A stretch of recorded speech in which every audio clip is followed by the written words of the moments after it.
This is not a test. Please do not turn off your radio. The emergency alert system for Sunset Valley has just announced a widespread epidemic. This is not a test. This is an actual emergency. Advised us to stay in our homes unless you are an emergency personnel and not to use the phone lines unless it is an emergency. The virus dubbed H1N1 is an extremely contagious and volatile strain of influenza, and the symptoms include but are not limited to coughing, dizziness, headache, drowsiness, nausea, and are followed by death in a very short time. If you or someone you know are showing symptoms of this terrible disease, please quarantine them or yourself immediately and call your local emergency services. I repeat, stay off the roads and in your houses and quarantine those exhibiting symptoms.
In the year 2021, an aggressive para-influenza virus, Influenza S, dubbed Strike by the survivors, nearly eradicated all of Simkind in 43 hours. After the end of its rampage, Strike had left only 8.342% of Sims alive, all of whom were immune to its previously unknown strain. As the global information infrastructure remained intact, a temporary governing body was cobbled together within a week and the Final Hope Subcommittee a day later. Their first task was to rebuild and repopulate and bring Simkind back from the brink of extinction. It was the same thing on the news every day for the weeks that followed. Death, destruction. It's hard to believe that anybody was left behind. But in the end, they were there, and they came for us.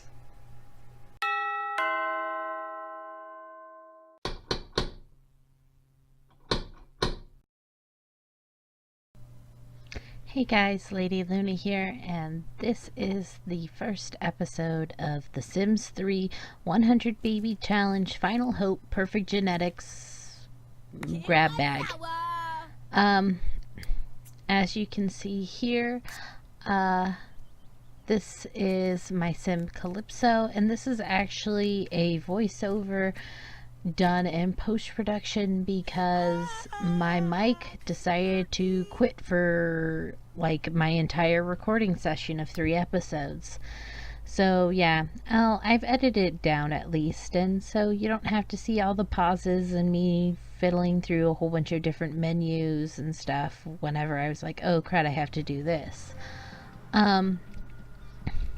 Yeah, this is the lot she is living on, and it is supposed to be an abandoned park that she has salvaged items and brought to and just is using for a home until she can get her little plot of land given to her by the Final Hope Committee. And yes, so the Sims 3 100 Baby Challenge Final Hope was created by S3S Plays Laura and Xsimsugar, or April, S3S Plays April and Xsimsugar Laura. And it is a twist on the regular 100 Baby Challenge that takes place in a dystopic society, and you have to deal with extra rules that have been put in place by them. As you saw my little intro at the beginning, that was written by them, not me, but I did a little bit of an add-on that was all me. So yeah. Where is it? Here it is.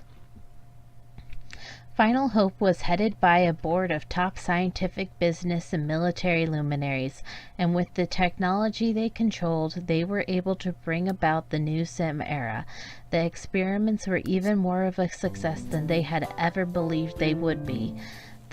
They found that large quantities of the Sims left immune to strike either had extraordinary abilities or the genetic possibility for extraordinary progeny. The Final Hope Committee gathered those Sims and brought them in secret to Twinbrook, an abandoned and run-down ghost town, even before the plague. Here they set up their Anomalous Life Contractor program, ALC for short. The individuals chosen to be ALCs exhibit abnormal genes, from odd hair and eye color to paranormal abilities. Their job is to create and breed the offspring that exhibit the same traits. Those who do not comply are eliminated. The mercy of the lawless suburban regions are not for those who pose the organization's biggest threat. So, if you've seen their 100 Baby Challenge, which I suggest you go and watch because they're both extremely entertaining, the Final Hope Committee, if they do not choose you to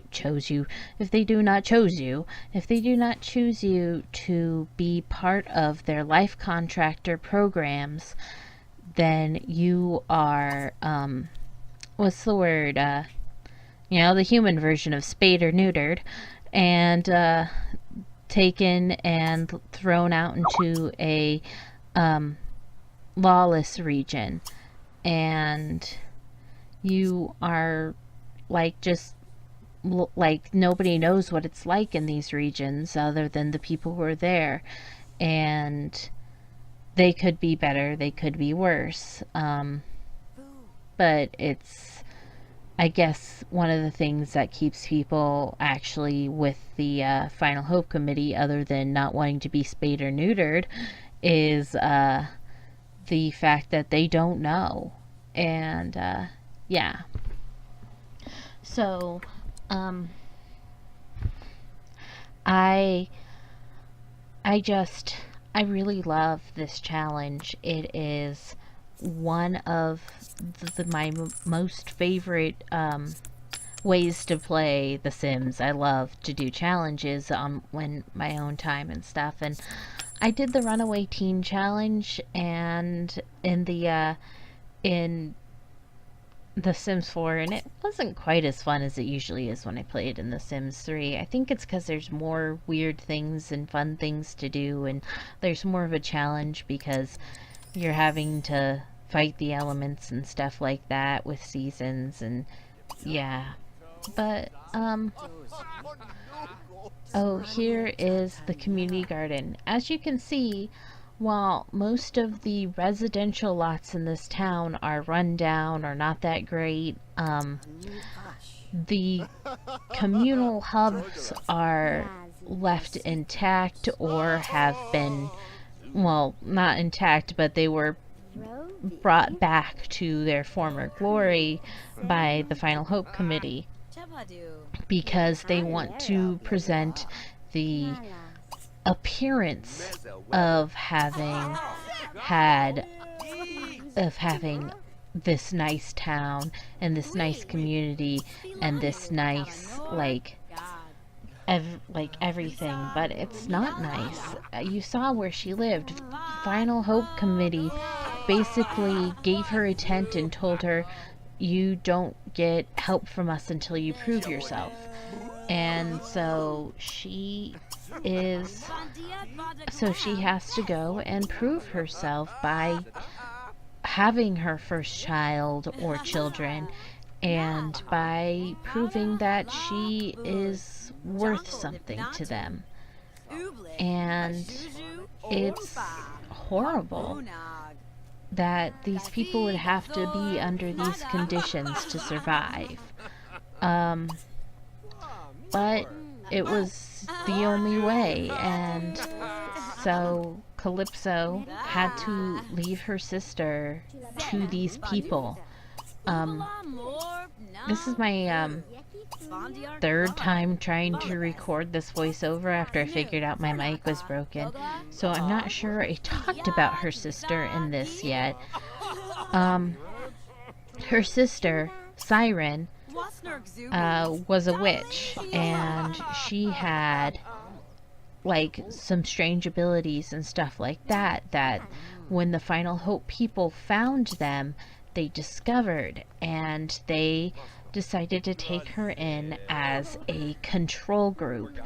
A child that is from a generation before they go and have these adults pumped full of drugs and fertility drugs and enhancements and stuff like that, and so they can see how it affects those people and affects those children. And yeah, so her sister is basically a lab rat, and I think the conditions that she's being kept in are very nice. She's being educated, and she's being taken care of and fed and clothed, and I imagine it's kind of like a boarding school situation, except for she's a lab rat, and they are going to be testing her, and she's going to have no privacy, and she's going to not really have huge positive influence role models in her life for anybody who really cares for her, taking care of her. At least none of the regular scientists or anything. There might be one person who takes it upon themselves to take care of the kids and stuff like that, and show them the emotional support that children need, because even most scientists know that if you don't treat somebody with love and give them true affection and stuff like that they'll grow up to be monsters, and they'll go insane. So yeah, though knowing them, they're testing it on actual children in their world, and not just rhesus monkeys like they did before. Yeah, so it's a really bad situation. This is not a fun place to be, but you have to suck it up and deal with it. Most of the men are in dormitories, or a few of them have scattered out, and some of them are even daring to be in relationships with other people, but it's not exactly what the committee likes to see, and they'll probably be punished for it. they they like to keep an eye on people, and they know what they're doing. Yeah, so Calypso as you can see here, she's being pretty dang successful with this Jared fellow, and I think his name's Jared Lee. And he is in fact a witch, and that's why he looks pretty normal. Like, I think he kind of makes me think of what's his name from Buffy, the teacher, Giles. The way he's dressed, he looks sort of like Giles, with the bow tie and the tweed jacket, and yeah. Man, who here's a fan of Buffy? Because if you follow me, you probably should be. It was a little bit before my time, actually. I was too young to watch it at the time it was on, because I think I was like 6 or 7 when it started. But it is such a good show, and it's like got this such a like time capsule-y 90s feel, and it's like I grew up with it a little bit, even though I wasn't supposed to watch it, because I had older siblings and they would watch it, and they wouldn't care if I was watching it or not, just as long as Mom didn't yell at them about it.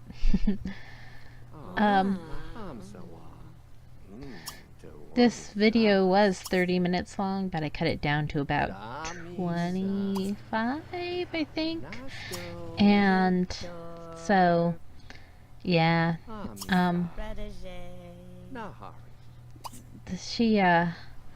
The first, like, the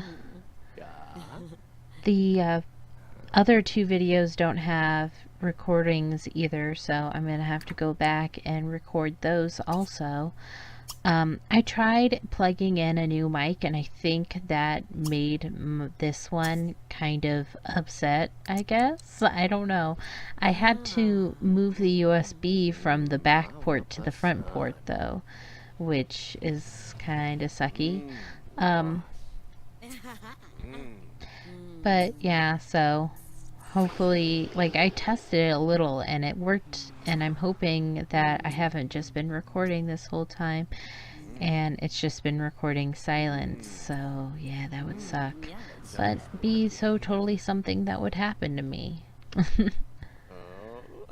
I have that kind of luck, as you can tell, since my recording stopped in the first place, or not my recording, but my microphone stopped working in the first place. Yeah. I don't think it's broken. I think it just got, like, needed to be reset. Yeah. So, hoping this totally works, because it's almost done. And as you can hear from this first try, it doesn't quite make a baby. There's no baby jingle. They get it on the second go around, though. They gotta fix up their needs a little bit first, though. And there he goes, doing the stride of pride. You have nothing to be proud about. You're doing your job, basically. If you don't, they'll kill you, so whatever. Oh, and here I figure out that the bathroom isn't in the right spot, so I'm gonna have to move it, or else she'll keep yelling at me to wagga choo-choo. You know, I've never twagged my choo-choo, but I bet there's a book about it. Yeah. So, and he's just sitting around doing freaking magic. Sorry about that. Yeah, see, I tried cutting out, like, most of the stuff, and I have to say, this world is running so smoothly for me. I'm so happy about it. And it looks really nice, too. At least I think so. Yeah. Come on. Go and get that baby in you. She's gotta eat something first. You know, you gotta have fuel in your tank. Or else the baby machine won't start. And, just a warning, I'm probably gonna be saying, like, some crude things and stuff during this LP. But, yeah, just don't worry about it, guys. It's fine. And, I have like a filthy mouth in real life, and I really, really try to cover it up, and I think that might be why I'm kind of like very stilted in my talking and unable to always think of a thing to say, is because I'm trying not to say things that are bad. I just have an awful mind. I love the tent animation. It's so fun. I like how it jumps up and spins around and stuff. And there's the baby jingle, guys. She's preggers. We got it. She has her. There's that ego is prego. There is a bun in the oven, and I'm so happy. There might be more than one bun in the oven. You guys will have to find out. I mean, I already know, but you'll have to find out because, this is going to be the end of this part, and I hope you guys enjoyed it, and if you did, please remember to like it. I mean, even if you didn't enjoy it, it'd be cool if you liked it too. And leave name suggestions in the comments below, and tell me if you've ever watched the other Final Hope editions and stuff like that. And so